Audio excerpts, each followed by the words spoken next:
there's another layer to that. I wish I could get everyone who thinks abstinence is the only path to recovery to understand that there are many pathways to recovery and to embrace everyone staying alive to find that recovery versus trying to impose what they believe the recovery should look like.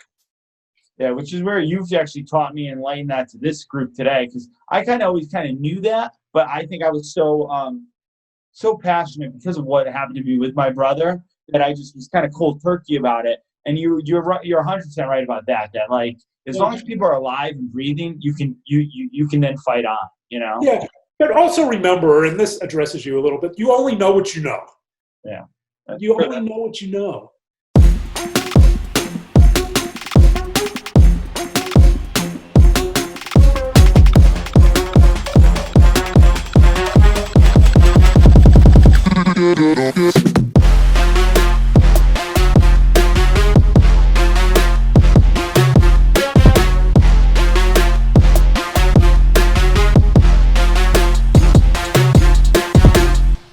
All right, welcome to episode 7 of the Make More Money podcast. I'm proud to bring you Brian Cuban, author, lawyer, public speaker, and brother to a guy named Mark Cuban, owner of the Dallas Mavericks. Brian Cuban tells his story, how he found pain and recovered from it. If he can recover, you can, and no matter what it takes. So if you're doing drugs, you're doing something, and this message catches you there, listen up and listen to it. I know one of my coaching clients just recently paid me and said, I was going to spend this money on drugs, and I paid it to you because you're making a difference. And it hit me in a certain way. So that's kind of part of the reason why I'm having him on to share this story, to say if you guys are alone, you're going through some stuff, especially at a time like this when we're in isolation. We talk about a lot of coronavirus, being in isolation, and how you can make the most of it, and really kind of how we do have the most of it. There's a lot of people who have less than us. And with that said, the sponsor today, and I get no payment for it, is the All In Challenge. Likes of Eric Thomas, the preacher, Gary Vaynerchuk, I think even Tom Brady, Leonardo DiCaprio are all putting up challenges where you can donate at least $10. And I urge each one of you, if you're watching this, you're a little better off, enter in some raffle that you can enter in to win, a day. I entered in quite a few. I entered in to win the NBA All-Star game because I always want to play in the Celebrity All-Star game basketball. So you kind of get to just have a spot of like thinking like, oh, let me win a trip on the Ellen show, and you're donating money that's going back to feed a lot of people in need at this time. So that's all what this channel's about. I mean, you guys know the mission, inspire others always. It's late at night here. I'm sending this off to editors. My dreams keep me awake. There's nothing more true than that. But sit back, relax, and listen to the Make More Money podcast, where you'll see him say it, that happiness before money. If you're not happy without money, you're not going to be happy with money. And we talk about happiness and getting to the road of that on the Make More Money podcast. All right, it's Jeff J here to make your day, guys. Welcome back to the Make More Money podcast. Although we talk money, we talk connections and everything else we have here. And I'm actually nervous again, just like Elena Cardone, to have Brian Cuban on, brother of Mark Cuban. But also his story is very inspiring to me. I stumbled across his story shortly after my older brother Jay passed away, and I remember reading about that. And I remember being mad, actually, for a time that, someone has a life and I couldn't save my brother. And then I realized through my journey, if I can share the stories to inspire somebody else with someone else's story and give them almost an activist or a magnitude to it, they can. He wrote a book called, what's the book called, Brian? The Addicted Lawyer, Tales of the Bars, Booze, Blow, and Redemption.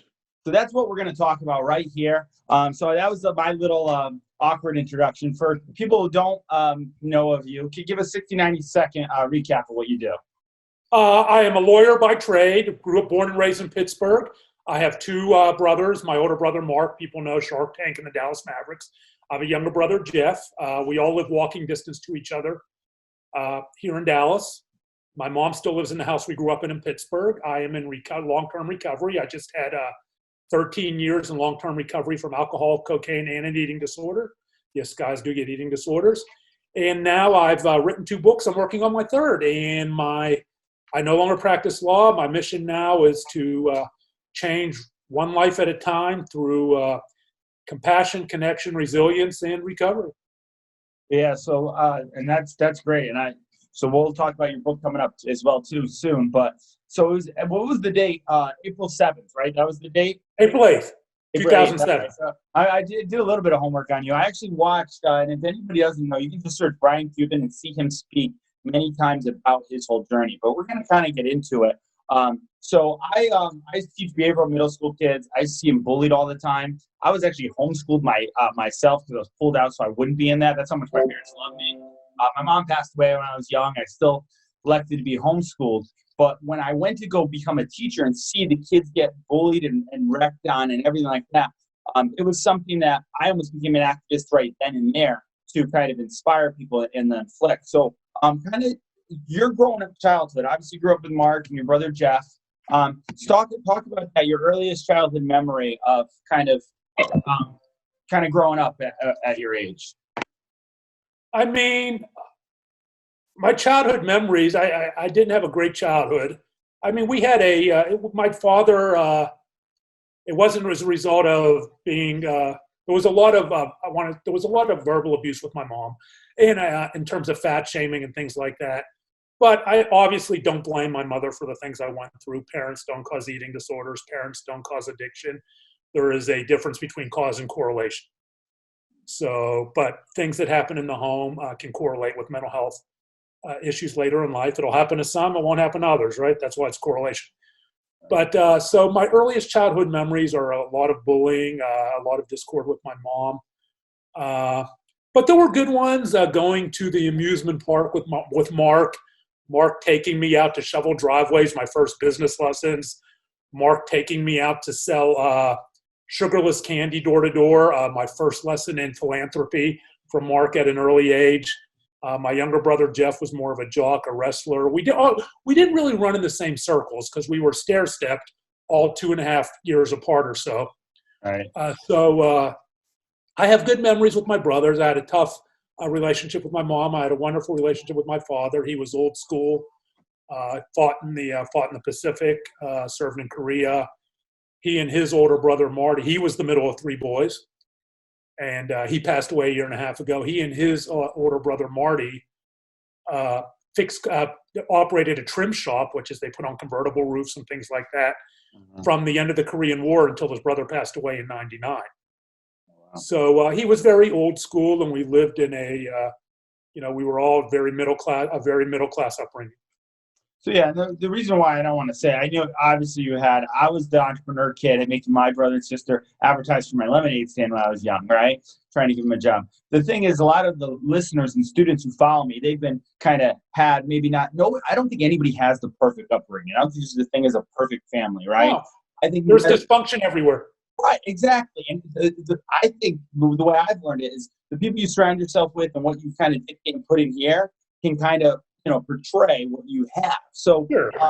So obviously, when was, and not to get too much into it, but did you always want to become a lawyer when you were young? Where did that come I had no concept of being a lawyer. Right. The first time I thought about being a lawyer is when I wanted to be a police officer. Okay. Now that would have worked out well. I'd have been the first guy stealing the blow out of the evidence room. But I had no concept of being a lawyer. I was sitting in the placement office at Penn State. I went to Penn State undergrad in Pitt Law, looking through police officer jobs, and there were a couple guys in there talking about taking the law school admission test, and it suddenly occurred to me that I could hide for 3 more years in law school, because at that time I was already an alcoholic. I was binging and purging. I was bulimic. I was also exercise bulimic, which is obsessive compulsive exercise for the primary purpose of offsetting calories. So I was engaging in a lot of destructive behaviors as a survival method. And to me, it was just day-to-day survival.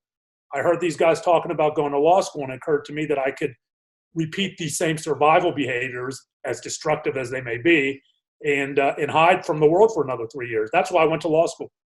Wow. So that's crazy. And I do coaching and help people all the time in certain levels. And I talk about your why. You always have a why behind it. Your why was actually more to hide from something that you were already so submersed in, right? And my why was to survive day to day. Yeah. I had no concept of 3 years being a lawyer or what my life would look like in 3 years. I was just trying to get through a day. I was drinking. I was going to class drunk. I was drinking at night. I'd go to the state store that we have in Pennsylvania, and I'd buy a bottle of Jose Cuervo, wear cowboy boots, and put the bottle of Jose Cuervo in my cowboy boots, go out to the bars on my own and get drunk in an alley just to go up and drink, thinking, well, if I get drunk first, I'll be outgoing and I'll be social, because I was very shy. I didn't have a lot of friends. I had been bullied severely. I was a heavy kid in high school until I started this obsessive exercise, and I was bullied severely. I was actually physically assaulted over my weight in high school. And so I just was really kind of a loner who only knew his survival behaviors, the running, the binging and purging, and the drinking. So, and I don't want to ask this because I've seen kids at the school where I used to teach that get bullied for their weight. If you could go back to a kid, and I used to pull them aside, and I've had different things that I'm definitely, I think everybody has insecurities that they don't sometimes talk about, but like I'll talk, I have my teeth all funny, I have spots in the back of my head, right? But the thing is what would you say to a kid that all of a sudden you see that he's getting bullied for his weight? Then if you were back in the school, what would some of you tell him? I would tell my younger self that this is not your fault.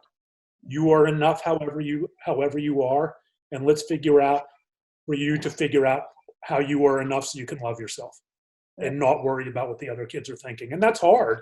You have to remember, back in those days, going viral, something happens to you, like I have physically assaulted, these kids tore my pants off. I heard that story, yeah. Didn't your brother give you those pants too? Yeah, they were a pair of shiny gold bell-bottom disco pants. This was the disco era, Saturday Night Fever. Mark says he taught disco. I don't know. He says he did, but perfect Mark for you. Yeah. Yeah, I don't really have a memory of that, but he did give me these pants, and this was when Saturday Night Fever was big, and these kids, and they were tight on me. But I didn't. Mark, I love my brother very much, and he loved me, and they were kind of a symbol that I was going to wear them, and they assaulted me, and it wasn't my fault. And I would go back and tell that little boy that this isn't your fault. And the problem is that I ended up dragging that angry little boy, that hurt little boy, around on a tire for my entire life without ever telling him that he was loved, it wasn't his fault, and he was enough. Yeah.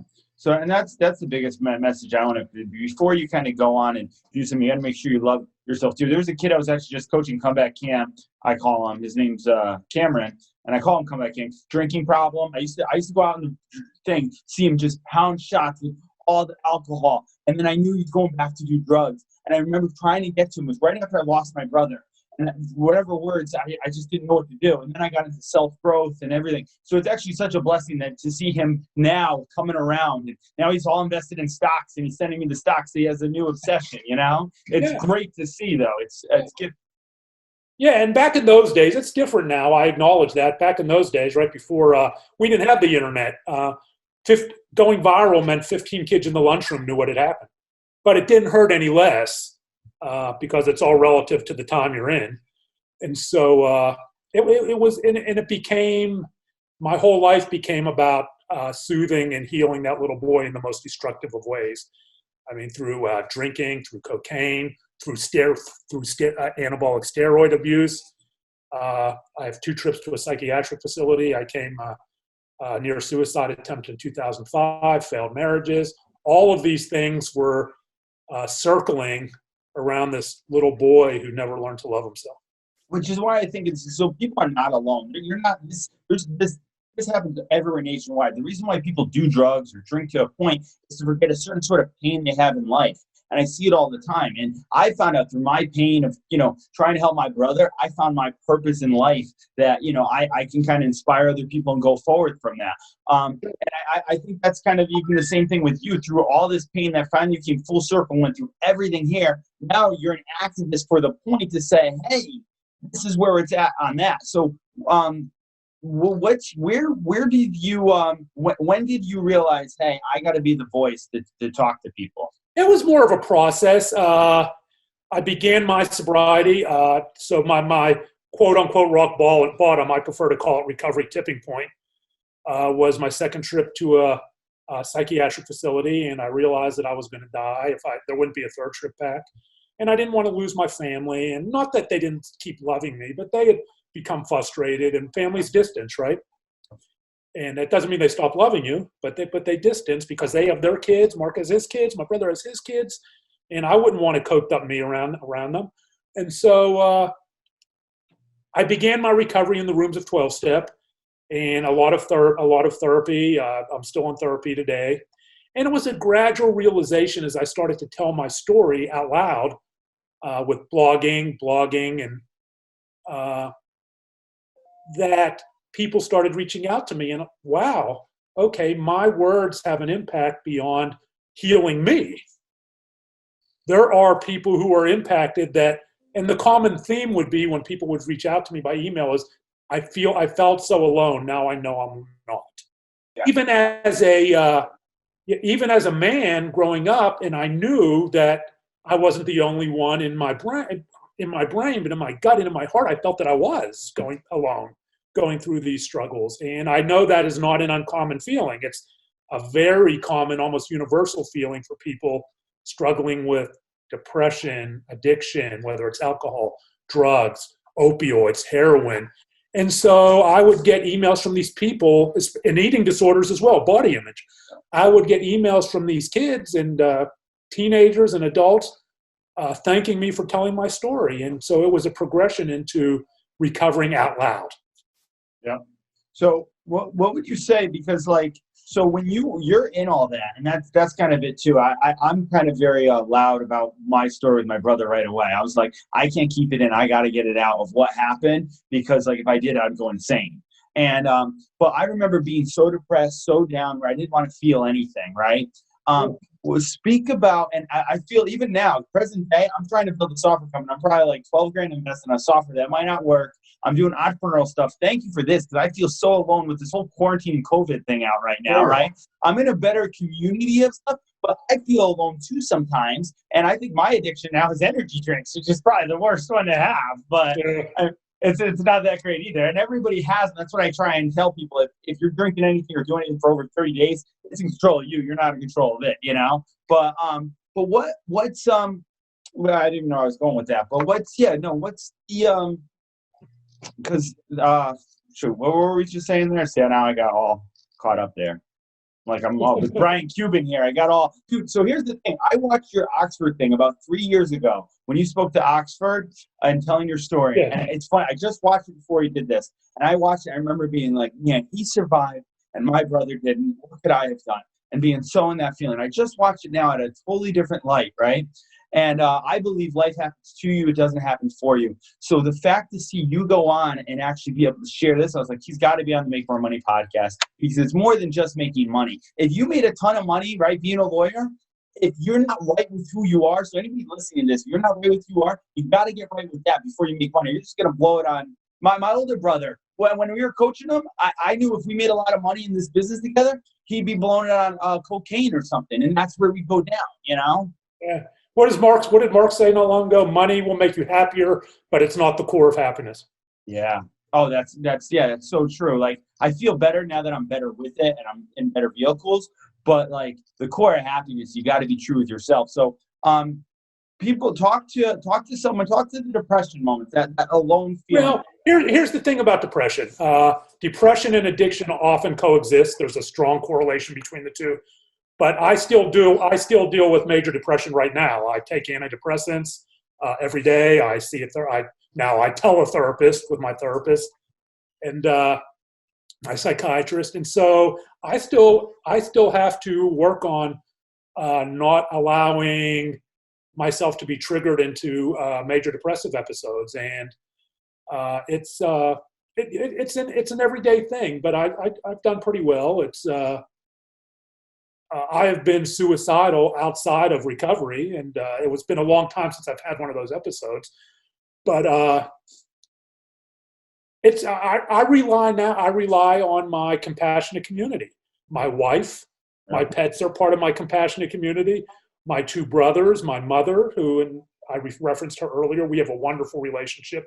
In case anyone was watching, anyone was wondering. My friends who I Skype with and who I talk with. So I have created a compassionate community that I can reach out to in isolation that keeps me engaged. And plus the other things that I'm working on as well to stay, so I don't just, so I don't fall into the hopelessness of purpose that can that can easily be triggered while we go through this, right? Yeah. Well, let's talk about that because everybody's in isolation now. People hearing this probably come out next week, right? And if I don't keep my schedule full, I'll get down. And I'm a Jesus guy, right? There's no thing about it. But even me thinking, oh, if this is the end of the world, hopefully the Lord comes back and raptures us, that's almost kind of a fatalistic like belief in that same way. You know what I mean? So I just want to make sure I stay busy and productive because I feel like white space on my calendar is the devil's workshop, you know? Well, I think it's really important while we're in this kind of isolation to remind ourselves daily that we do have purpose in life, that we are loved, that a lot of what we think we feel may be projection in terms of I can't call this person, I can't call that person because they're going through this, they have their kids, and they probably want to hear from you. And so I think it's important to fight through that projection that keeps us from reaching out to our compassionate community.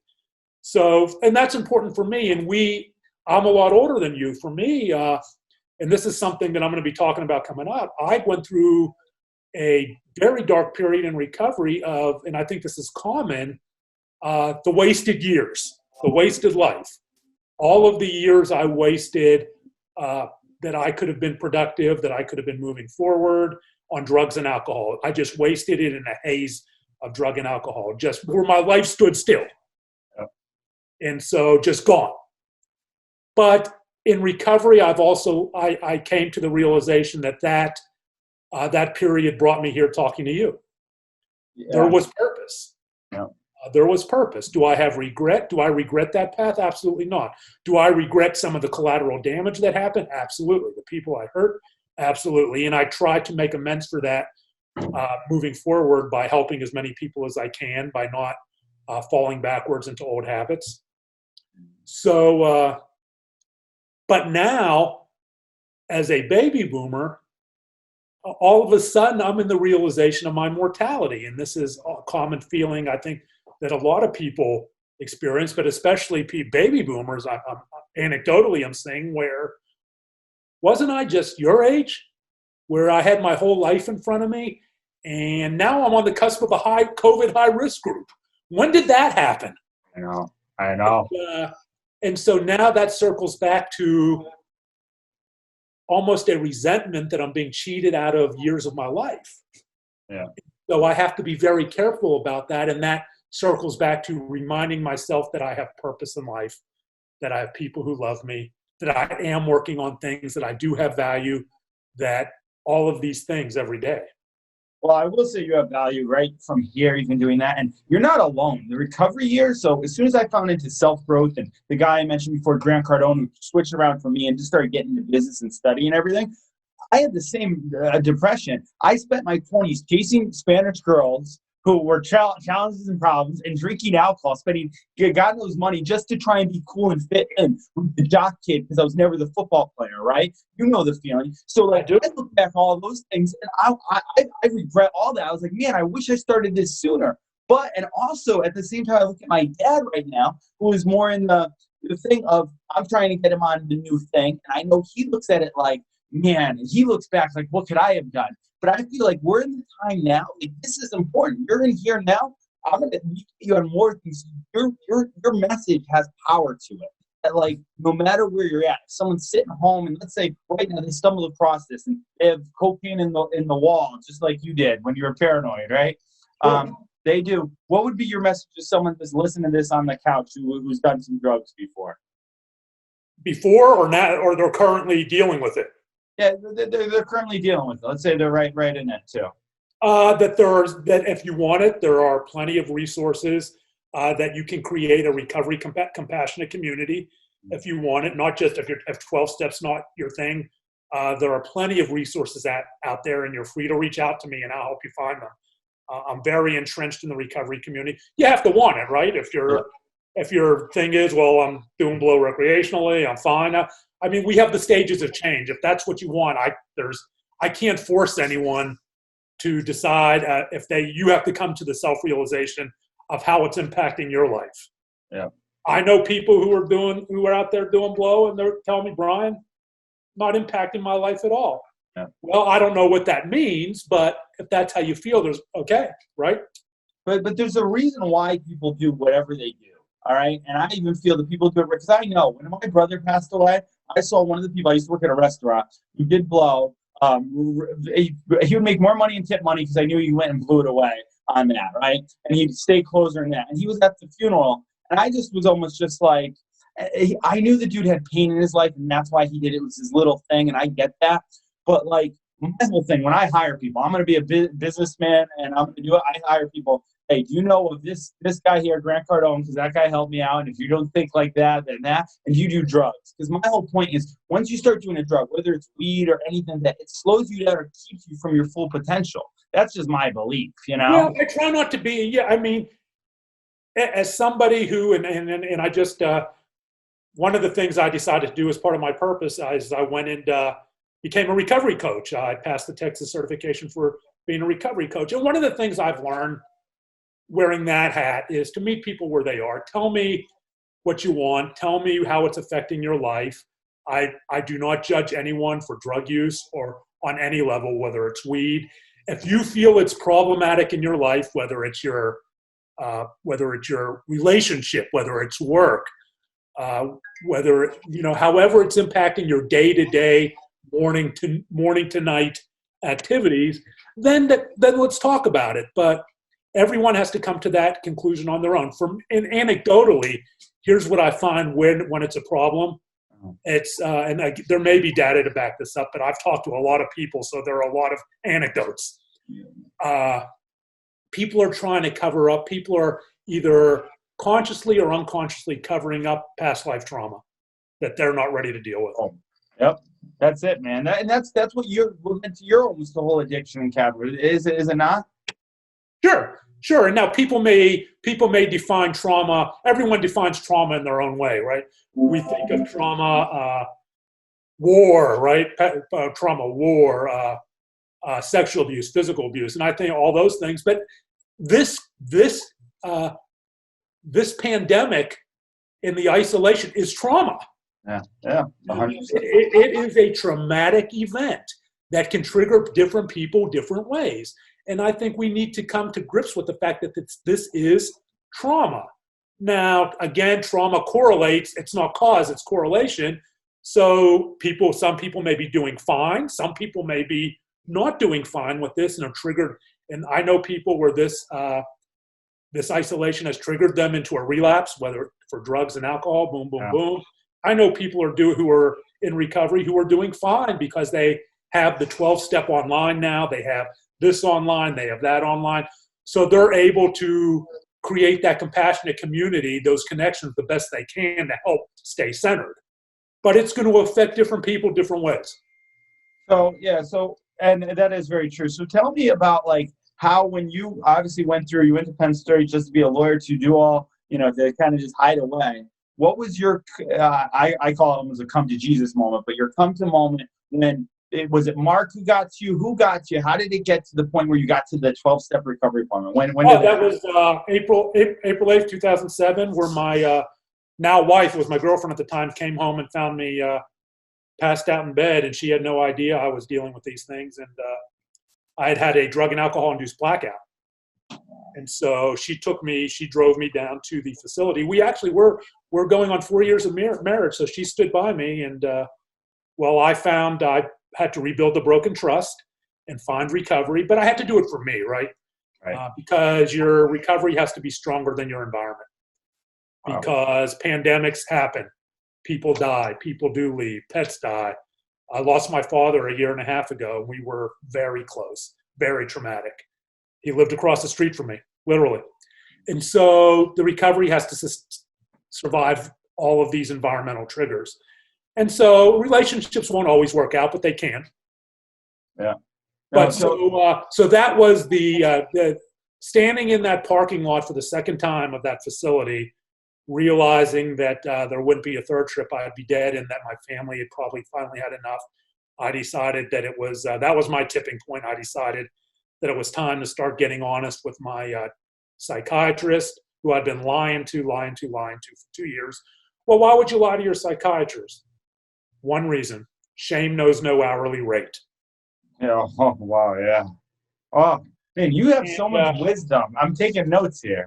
he suggested residential treatment, and I was still a little too ego-driven and proud to go into residential treatment. He then suggested 12-step, and the 12-step meetings were actually right next door to his office. And I was still, it was funny, I remember it like it was yesterday. I said, I can't go to 12-step. There are no lawyers in 12-step. I walked in there, and half of them were lawyers I knew. And I remember saying to him, I see them smoking out there. Secondhand smoke will kill you. Like, what? Yeah. Here, I'm about to die from addiction, and I'm worried about secondhand smoke of the secondhand smokers. So there are always reasons to not recover. Yeah, no, But I did go, and I began my recovery journey, and it's been 13 years, April 8th of this year. now what does that mean, the 13 years? So come back, Cam, whenever I'm with him, he'll call out the day when he stopped drinking or the day that something did it. And I never got that. I'm always just like, well, fall back, you just pick a new day, right? And you can tell there's something about, no, I'm not falling back. I'm not going back there. That's the day. Well, one of the things we learn, I've learned in 12-step. I'm not a big fan of 12-step-ums. We have all these sayings and this. Right. Yeah. I've never been a big fan of that. But there are life lessons that I learned in there, and one of them is, I think, a huge takeaway that anyone can take while we struggle in isolation is live one day at a time. Take your recovery one day at a time, because you don't know what tomorrow's going to happen. Be sober today. And there are different methods of recovery. My path is abstinence, and it had to be, because there was no such thing as one line of cocaine for me without a drink, and there was no such thing as one drink without many more drinks and another line of cocaine. So I wasn't a guy who could say recreational had no meaning to me if it might have meaning to other people. Right. It was full blown, right? Yeah. Cocaine was here, the cocaine is gone. Yeah. And so, but there are other paths besides abstinence. There's smart recovery, which is behavioral change. There is refuge recovery. There is Christian-based recovery, which is celebrate recovery, which is also 12-step. There is harm reduction, which is there's harm reduction based on alcohol, cutting back your drinking. And you say that, and the 12-steppers, oh, no, abstinence. I don't judge anyone's pathway. Yeah, I know that about you. Yeah. What I look at is, how does your life look? Tell me how your life looks. If you're drinking 5 drinks a day and your life's a mess, and you think you can cut it back to a drink a day and your life is going to be great, okay, do that. Come back and tell me how that's working for you. And if it is, fine. If it's not, let's talk about why. And maybe you need to think about abstinence. People who struggle with opioid use disorder, we have medication-assisted therapy with Suboxone and methadone, and again, you have various schools of thought on that. But here's why I'm a big fan of all modes of recovery, and I don't judge. Yeah. What's the one prerequisite to recovery? Just the one. What do you think it is? A decision. Being alive. Well, yeah. Wow. I don't care what your mode is, just be alive.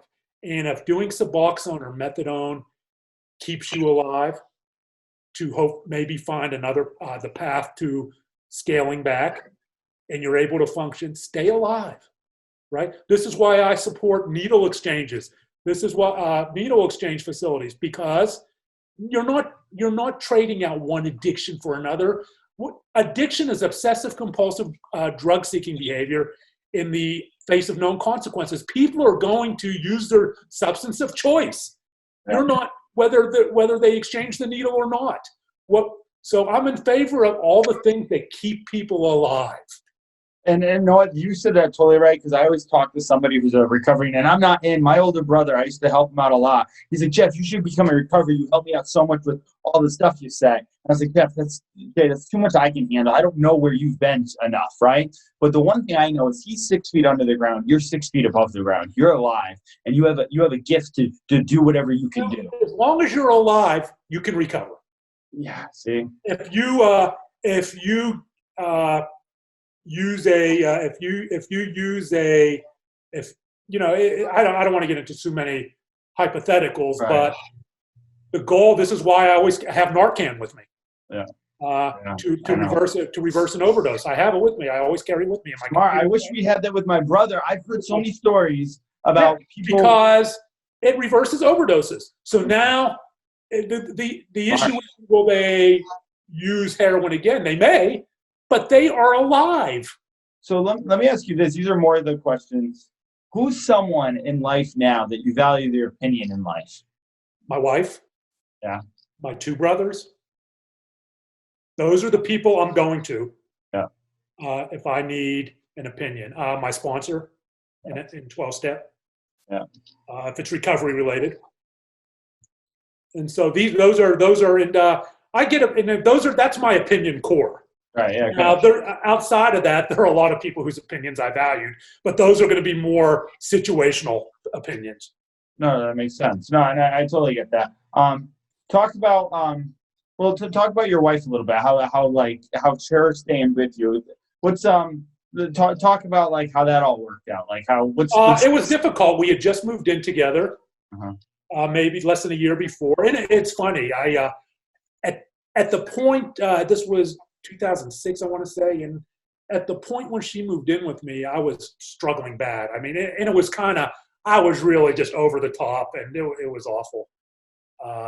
So much cocaine and so much alcohol, and I was out every night, and it was terrible. But I was able to hide it to the extent where she thought I was this respectable lawyer. Right. I remember she moved in with me, and one of my buddies who I partied with said, "Dude, how's that going to work?" And because she doesn't do this, you do what you do. Yeah. And I remember saying to him, "Jeff, now I'm going to stop. This will cause me to stop." So I was into the stages of change where I'm thinking about stopping, but that's not how addiction works, and it wasn't how it worked. So she went away for Easter weekend to see her family, and she came back, and I had gone out, and the next thing, and there was cocaine everywhere, there was alcohol everywhere. She's trying to figure out if she walked in the right house. I'm trying to figure out what lie I can tell to explain this Law and Order style orgy of evidence that I might not be the person she thought I was. Wow. And so all I could think of was the metaphorical run home to mama. And I asked her to take me back to the psychiatric hospital. And she didn't know I'd been there the first time. Right. So there were a lot of things to explain. Yeah. And she moved out. And I went into 12-step, and I began to rebuild my recovery. We lived separate lives for a little bit, but we stayed. She didn't officially break up. Wow. And as I found recovery, and for me, and my family, her, and the people close to me could see the change, things slowly, started to gel back together. But again, I had to do it for me. Yeah. Because if she decided to leave, I still had to recover. Yeah. So we had that. And then I remember it was maybe a week later or so, I went in and I walked across the street to my father, who, as I said, lived right across the street from me. And he knew nothing about any of this. I had hid all this from him. He was in his golden years. I didn't want to burden him, and my brothers didn't want to burden him. And I remember going over there, and Amanda had moved out. All I had were my dog and my cat. And I knocked on his door. I went and sat on his couch, and I just started crying, Jeff, crying and crying. He put his arm around me and said, "What's wrong?" And I started finally getting vulnerable with him and telling him about all these things that he had no idea.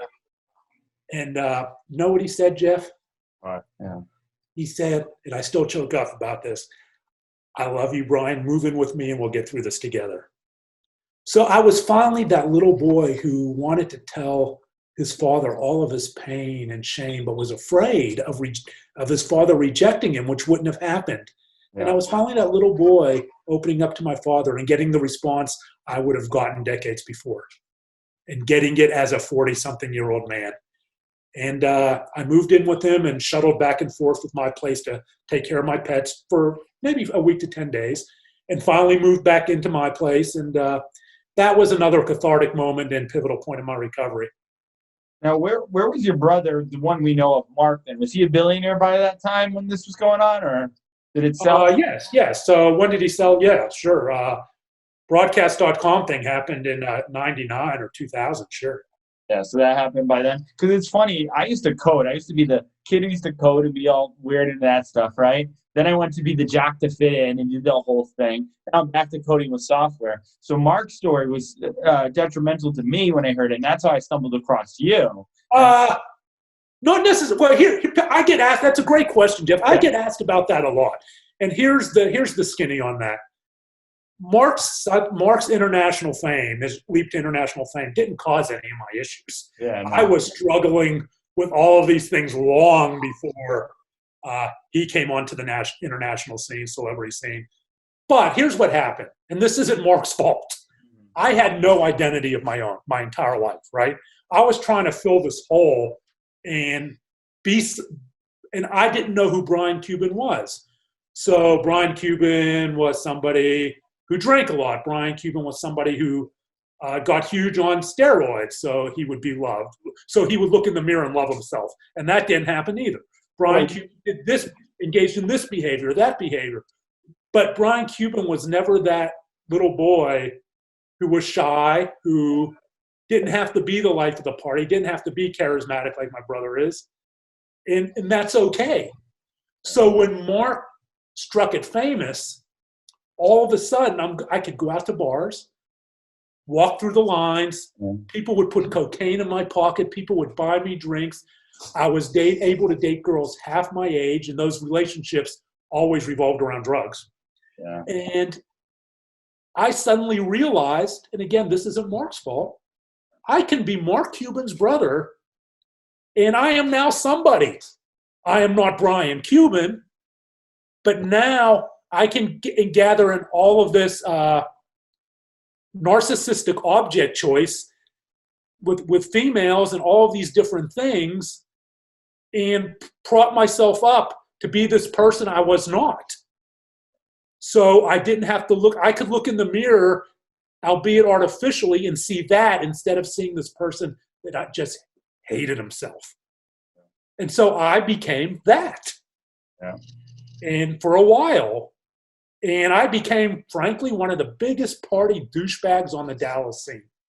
Yeah. And it was, I know. looking back, it was just terrible. And because I was trying to be Mark Cuban's brother instead of just be me. And well, no, it's proud to see you as Brian Cuban giving so much value. What's something that makes you sad or upset most in life now, going forward? The people I hurt.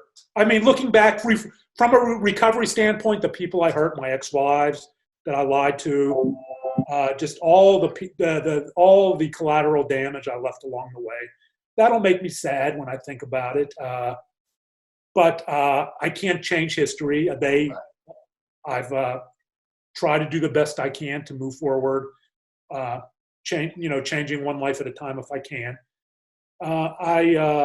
That would probably be my biggest regret moving forward. I wouldn't say any of it makes me sad because it's not about sadness. It's about recovery. It's about reflection. Right. And it's about amends. How can I make amends in the best way possible to change a life? I'm Jewish, and there's a Jewish saying. It's called. It's more Kabbalistic. It's called Tikkun Olam. It's I know my grandma was Jewish, so I'm very familiar with Jewish. I know all. It's called changing the world. It means changing the world with acts of kindness. How do you say that again? Tikkun Olam. I hope I'm saying it right. My apologies to my Jewish friend. My mortgage guy, he's Jewish. I'm surrounded by a lot of very strong And Jews. what it means is changing the world with acts of kindness. And so what I try to do moving forward to make amends for the damage I caused and the trail I left is to every day change the world with an act of kindness, whether it's talking to someone about recovery, helping someone who is in need, helping someone who is struggling. So I won't say I necessarily have sadness looking back.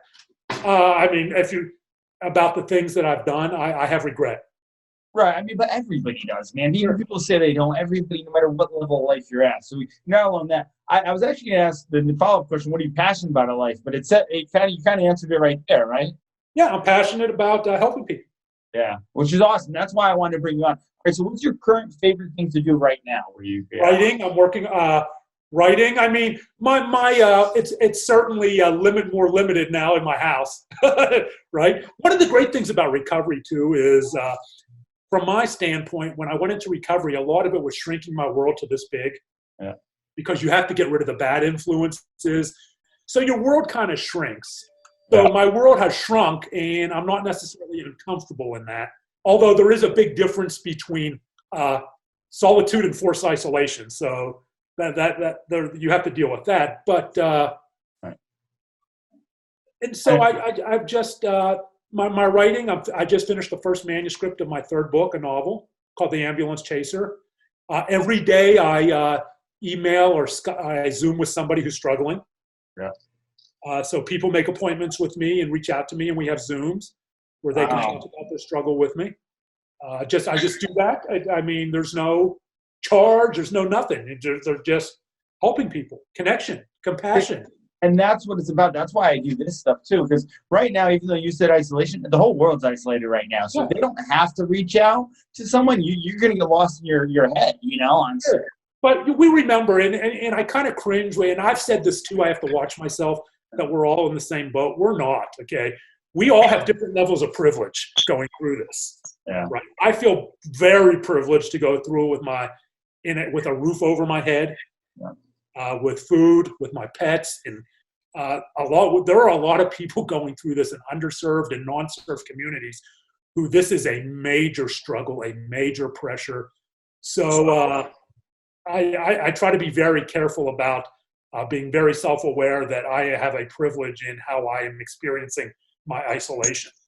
Now, one thing I do, and I'll do it with certain coaching things, is gratitude, right? Things I'm grateful every day, the fact that we can actually be here and have time. There's people who don't have what we have. Let's be careful how we use that, because we are not all in the same boat. Yeah, no, you're 100% right about that. And that's why you got to almost make the most, it's our diligence, to make the most out of the situation we have to give back, So, with that, what's one thing you wish you could change in the world right now? If you can go. My nose itches, and I'm going to use good COVID protocol by using my shirt. Yeah. Okay, there we go. Yeah, all right, good. So what's one thing you wish you could change in the world going forward? I wish I could change the stigma of drug use, the stigma of addiction. Yeah. I wish I could suddenly get everyone who believes it's a moral failing and a choice to suddenly understand that it is not a moral failing, it's a disease. Yeah. No, that's true. That's part of the reason I want to have you on, because a lot of people.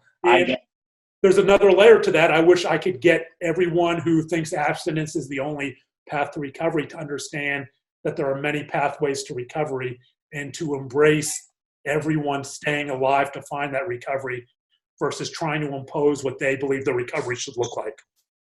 Yeah, which is where you've actually taught me and enlightened that to this group today, because I always knew that, but I think I was so passionate because of what happened to me with my brother that I just was kind of cold turkey about it. And you're right, you're 100% right about that. That as long as people are alive and breathing, you can then fight on. Yeah, but also remember, and this addresses you a little bit, you only know what you know.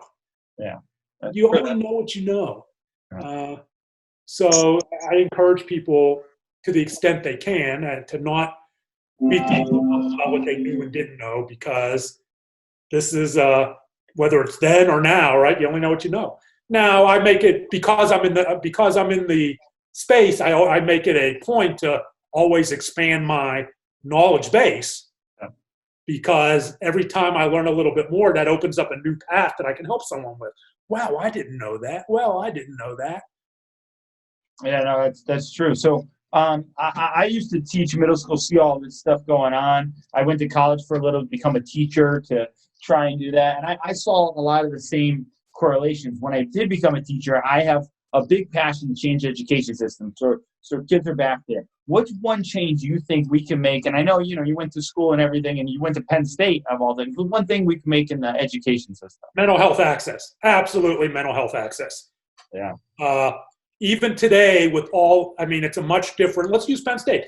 It's a much different Penn State than when I went. There was, mental health access wasn't a thing, right? And so you were either in my day back at Penn State, you were either in 12-step if you happen to run across someone who was in there. Very few people recovered out loud back then. Yeah. Or you were in a hospital ward if you were bad enough, or you were not in recovery or doing it cold turkey. That's not the case today, but we still don't have the kind of mental health access we need on our college campuses, in our schools. There are mental health therapy deserts. Students can wait for a month to get a therapy appointment because there just isn't enough access. So that would be the one thing I would change. So the school I was teaching at was a behavioral school, and each kid had a therapist, right?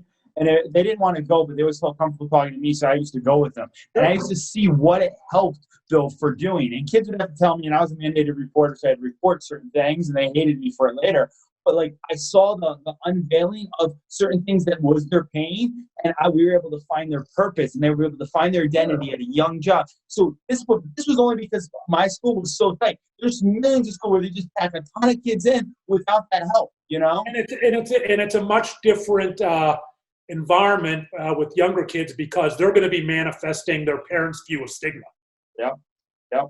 That's true. And it's funny because the kids would actually do better in school where they could go back to a public school, but they wouldn't want to because they had. If the parents are ashamed of mental health, odds are good that the child's going to be also.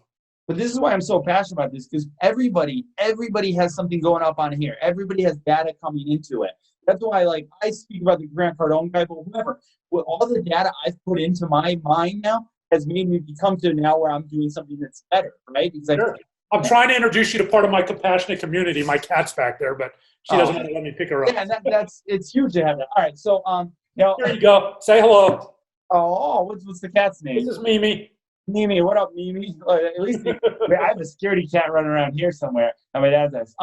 So let's talk a little bit about your brothers. People, I kind of went through all this thing, and Mark and everything. What's because I'm an entrepreneur, I'm kind of an extrovert brother, and I have a younger brother, and I'm trying to build up with me. What's something I could do that Mark did well to bring to kind of keep you included and bring you up? Can you be more specific? And I'm not sure I understand the question. Well, here's the thing. I just want to be the best older brother to my brother, right? And you said he was someone you valued your opinion. You know, my older brother's not here anymore. So my life purpose, my brother Joshua's growth, he's on self-growth. He was on mindset and all that stuff that I said way before me. Like, I wouldn't be here without him. So, you know what? At least once a week, pick up the phone and ask how you're doing and tell your brother you love him and let him know you're there for him. That's something my dad instilled in us. Yeah. Which is why Mark, Jeff, and I are close, and we live literally, and not metaphorically, walking distance to each other. Oh, really? That's awesome.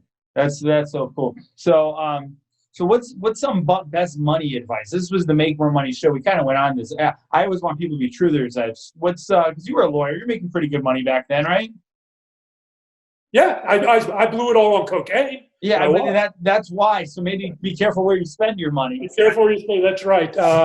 I mean, the best money advice I can give you is what Mark said, and I believe this, and I've learned this from when I was making a lot of money as a lawyer, is that if you were unhappy, if you were already unhappy, no amount of money in the world is going to fix that. Yeah, that's true, man. It all starts here, and that's why I want to have you on, because we give money tips and everything to people, and I help people make money, but I make sure you're okay first. Because and the core of unhappiness will correlate strongly with bad money decisions. Yeah.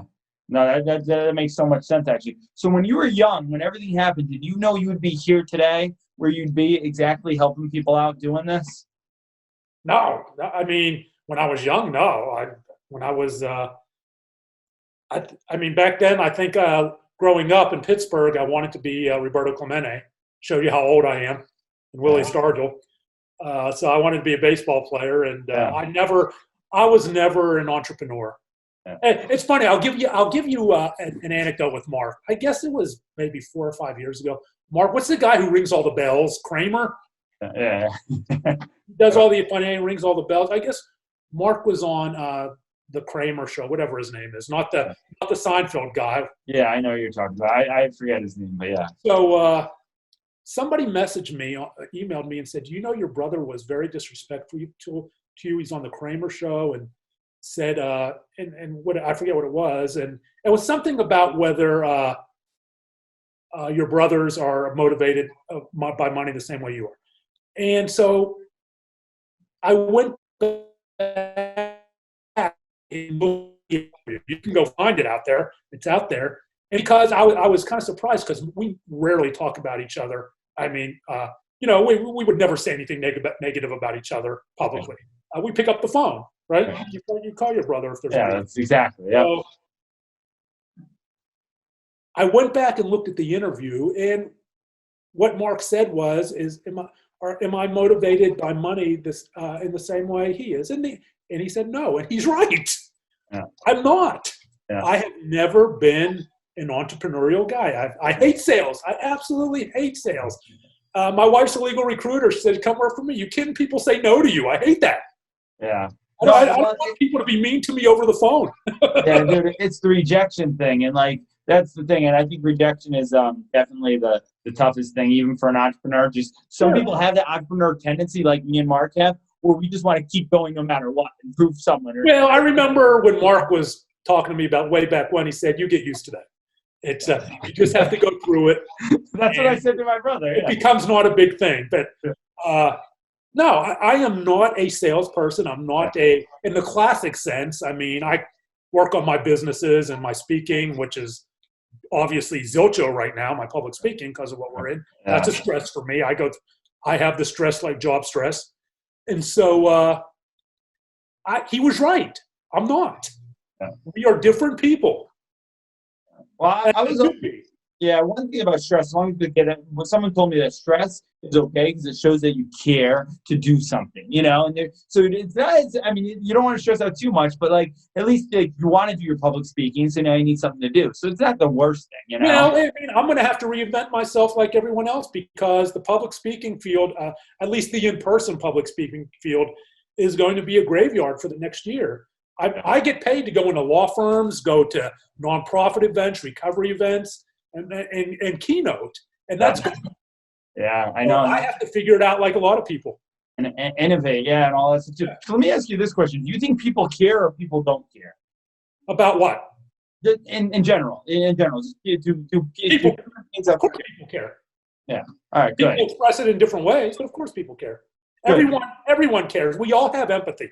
We all have the ability to empathize with everyone else. We don't always activate it in the way we should, and some people are better at it than others. And empathy, we're all born with it, but sometimes it's a skill as well to be taught. Obviously, Brene Brown has made a living off that. So I mean, everyone cares. Right. Well, the reason why I asked that is because a lot of the kids I used to coach back when I was a teacher, they didn't think anybody cared. They were getting bullied, picked on, they perceived on that, and that's why they didn't think that. So they lived out the life thinking nobody cares, and your mind will find the people who don't care, and then you just get that, and then it gets you in a dark world. Absolutely. Confirmation bias can be difficult as a young boy. Yeah. Exactly. So that's why I really asked you that question to have, you've been through all this, but you even see that people do care, Absolutely. This is why we create compassionate community. And this is why it's important for kids, even if they don't understand that term, to know who their compassionate community is. Teens, adults, everyone. Yeah. And it's cool because even if you went out, I was out in the marketplace before trying to stay safe, but people with the mask on or doing elbow bumps, that's showing that they care. They care about human life. They don't want to get anybody hurt with this crazy disease going on, So for anybody not seeing that. All right. So now you've been through, quite a few different relationships. I'm in a business partnership with my software company, Mr. AC out in London, which is crazy. And he's great. But what's the best relationship advice you could give me? Maybe you're 4 years married, right? Allow yourself to be vulnerable with your significant other. Oh, I like that. Your secrets damage. Yeah, wow. That's true. That's another 12-step saying we're as sick as our secrets. That applies to relationships too. Yeah, I've never really had maybe energy drinks. I want to do this 12-step thing. Can anybody do 12-step for? Because I feel like it would benefit anybody. No. Sure. I mean, if you Google, there are people who try to put the 12 steps into all kinds of things. Yeah, I mean, anything self-growth that I can get better at, that I can download in, that if it benefited you, if it can benefit me one part of my life, then I think it's worth studying, because I just want to become a better version of myself. I used to have a big ego back when I was a quarterback, I'm not that anymore. Again, I don't preach things like that because I believe everyone should find their own recovery path. Right. But I mean, sure, I know there's a lot of stuff out there about people who transpose the 12 steps as to life lessons. Yeah, I'm gonna share you after this. I'm gonna share a video with Grant Cardone, the video that turned around from May, and I'd like to see your take on it later. All right, so what's something you're? I think we kind of know this one. What's something you're looking forward to next? The publication of my novel. Yep. I'm looking forward to seeing what the next incarnation of Brian Cuban, the public speaker, is. Yeah. And I'm looking forward to seeing what kind of world we look like coming out of this. Yeah, I know, man. It'll be insane. I saw your brother speaking on it, saying the best they brought him in, how we can stimulate the economy. I think he's in the news just recently. I don't watch too much of the news though. But I stopped because it's repetitive. Yeah, it is. It's bad. Just stay safe and be positive. Do what we're doing, man. Get out there, put some positive stuff out there, So tell me the title of the book and what's it's gonna be on. The title of my novel is called The Ambulance Chaser. Okay, that's right. It's about a Pittsburgh lawyer who is accused of a horrible crime that occurred earlier in his life as a teenager, and he has to go on the run to find the one person that can prove his innocence. Wow, that sounds good, man. That sounds like a movie right there, man. It's all books are made of them. We'll get into that. But what was your first book about? The one Shattered Image was about my struggle with eating disorders and body image. Yeah, so, and everybody can find that at Amazon. They're both on Amazon. I think right now you have to buy them through third-party sellers because Amazon has stopped because of the pandemic. Right, yeah. They stopped ordering books from people. Yeah. But you can still get it. It just will have to be through a third-party seller because they're not going directly to publishers right now to refresh stock. Yeah, because one thing I coach people is no matter where you're at in life, if you're stuck in a certain program, go find someone who got out of it, study them, Yeah, so I mean, I like the story. You know what? You can read about me trading in 2006. You can read about me trading Dallas championship tickets to my cocaine dealer. And I have that in the notes, and I just take the conversation as how my interviews are, kind of just how they are. Yeah, and then flushing them down the toilet twice. So wait, tell that story really quick before we go out of here. So what happened with that? Let me. Okay, I don't think I have anything else. No, we're right on my time, sir. I have something right after this, but this is this story. So, back in when the Mavs went to the 2006 Finals against the Heat. Yeah. I was deep. This was that was June. So this was 8 months or so before I went in recovery, and so I got the bright idea that I could. Get some championship tickets, some nice seats from Mark, and trade them to my cocaine dealer for scalper's prices in cocaine. So he showed up at my house. I gave him the tickets, and cocaine had long stopped giving me the feeling I was searching for at that point. I was really down at the bottom. But I was also very paranoid, so I ended up driving to a Home Depot, buying electrical faceplates, outlets, a drill, and a saw, driving back to my house and creating these fake electrical outlets in all the closets in my house and breaking up the cocaine and hiding it behind all these fake electrical outlets. And I had gotten the idea from a Sky Mall magazine. Remember Sky Mall? Of course. Yeah, I love Sky Mall. Yeah. Where they had these little fake electrical outlets to put jewelry behind. Yeah. And, of course, the mind of someone struggling with addiction, wow, I can hide my blow behind that. Yeah. And so and then I got all paranoid again, and I took it all out, and I flushed it down the toilet. And so the next morning came, and as so often happens, with these things, I wake up and decided I was a major knucklehead for flushing all that down the toilet. And there was another game that night, so I got 2 more tickets and called my drug dealer again, and he came over again. I remember him saying, dude, you flushed out that all down the toilet? I remember him saying, dude, you did all that blow last night? I didn't want to tell him I flushed it down the toilet, so yes, give me more. Okay. And so I went running up to my home office. I dumped it all out like I'm Scarface. I want to go right in my big cocaine mountain. Yeah. And I did some more, but again, just not getting it anymore, not getting that great high. And it was never about maybe I have a problem. It was always about maybe I need to change dealers or change from Grey Goose to Jack Daniels. And so I got all paranoid again and flushed it down the toilet again twice. 2 days in a row. The quote-unquote insanity of addiction.